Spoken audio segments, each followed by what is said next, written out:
آخری بات سن لیجیے، میدان جنگ میں آج لوگ کہتے ہیں نا وہ تلواروں کی لڑائی کی جنگ تھی، اور آج زبان سے اور تحریر سے جنگ ہے۔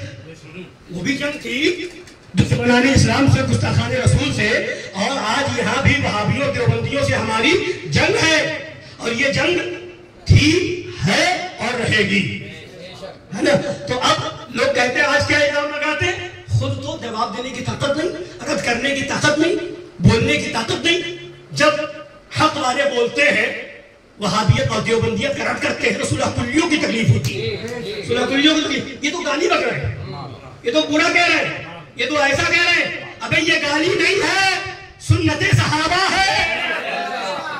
میدان جنگ میں جب عروہ بن مسعود ثقفی، جب تک وہ اسلام نہیں لائے تھے، میدان بدر میں کافروں کی طرف سے تھے، بعد میں اسلام لے آئے تھے، وہ آئے اور ایک جملہ کچھ ایسا مفہوم تھا، کہا رسول پاک صلی اللہ علیہ وسلم کی بارگاہ میں کہ آپ ان پر بھروسہ کر رہے ہیں، یہ اگر آپ کا ساتھ چھوڑ دے تو پھر کون ساتھ دے گا؟ جس طرح کا جملہ تھا اللہ، تو حضرت ابو بکر صدیق کو جلانا گیا۔ آج کہتے ہو مسجد میں منبر رسول پر، ابے یہ منبر رسول ہے، وہاں خود رسول تھے۔ اور کیا جواب دیا تھا؟ امسس بزر اللہ، امسس بزر اللہ۔ بتوں کے اندر کافروں کے وہاں دو طرح کے بت ہوا کرتے تھے، ایک مردانہ اور ایک زنانہ، ہے نا؟ تو لات ان کے بتوں میں سے ایک بت کا نام تھا، وہ زنانہ بت ہے نا، تو اس کا نام لات تھا۔ بزر کہتے ہیں شرمگاہ بت۔ تو انہوں نے جواب دیا صدیق اکبر نے نبی پاک صلی اللہ علیہ وسلم کے سامنے، فرمایا جا تو ایسی بات کر رہا ہے نبی کے صحابہ کے بارے میں، جا کر کے لات کی شرمگاہ چوس۔ ہمارے نبی کے صحابہ ایسے نہیں جو ساتھ چھوڑ دے۔ نبی کی موجودگی میں جواب دیا، نبی نے یہ نہیں فرمایا کہ یہ گالی کیوں بک رہے ہو، ایسی باتیں کیوں کر رہے ہو، یہ گندے الفاظ کیوں اختیار کر رہے ہو۔ نبی جانتے تھے یہ میرا اظہار ایسا میری محبت سرشار ہے کہ یہ نکل رہا ہے تو میری محبت میں نکل رہا ہے، لہذا اسے گالی نہیں کہا جائے گا، اسے محبت رسول کا نمونہ کہا جائے گا۔ گستاخی کرنے والے کو اس طرح کا جواب دے گا، گالی نہیں ہے، یہ عشق رسول کی پہچان ہے۔ تو آج اگر وہابیوں کو مردود کہا جائے، خبیث کہا جائے، شیطان کہا جائے، اور سورج کہا جائے، کتا کہا جائے، بندر کہا جائے، تو یہ گالی نہیں ہے، بلکہ میں بتاؤں وقت نہیں، ورنہ میں بھی بتاتا۔ گستاخ رسول کو شیطان قرآن میں کہا گیا، گستاخ رسول کو گدھا قرآن میں کہا گیا، گستاخ رسول کو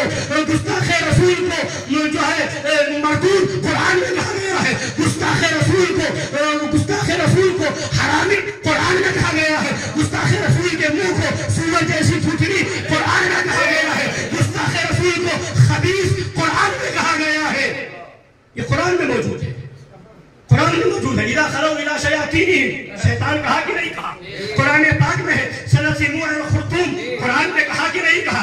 عتل بعد ذلک ظلیم، قرآن نے کہا کہ نہیں کہا؟ اذا قرأت القرآن فاستعذ باللہ من الشیطان الرجیم، شیطان مردود، یہ قرآن نے کہا کہ نہیں کہا؟ حتی یمیز الخبیث من الطیب، یہاں پر خبیث اور طیب کا لفظ استعمال کیا گیا ہے۔ دشمنان رسول کو خبیث اور مسلمانوں کو طیب کہا گیا ہے، یہ قرآن نے کہا ہے۔ قرآن نے جو گدھا بھی کہا ہے، مثل الحمار کمثل الحمار یحمل اسفارا، یہ قرآن نے کہا ہے۔ کمثل الکلب ان تحمل علیہ یلہث او تترکہ یلہث، کتا بھی قرآن نے کہا ہے۔ گستاخ رسول کو کتا بھی قرآن نے کہا، گستاخ رسول کو گدھا بھی قرآن نے کہا، گستاخ رسول کو سور کے منہ کو سورج جیسی پھٹنی بھی قرآن نے کہا، گستاخ رسول کو حرامی بھی قرآن نے کہا، گستاخ رسول کو معبود بھی قرآن نے کہا، گستاخ رسول کو شیطان بھی قرآن نے کہا۔ تو اے فلاں سن، یہ گالی نہیں ہے، یہ سنت قرآن ہے۔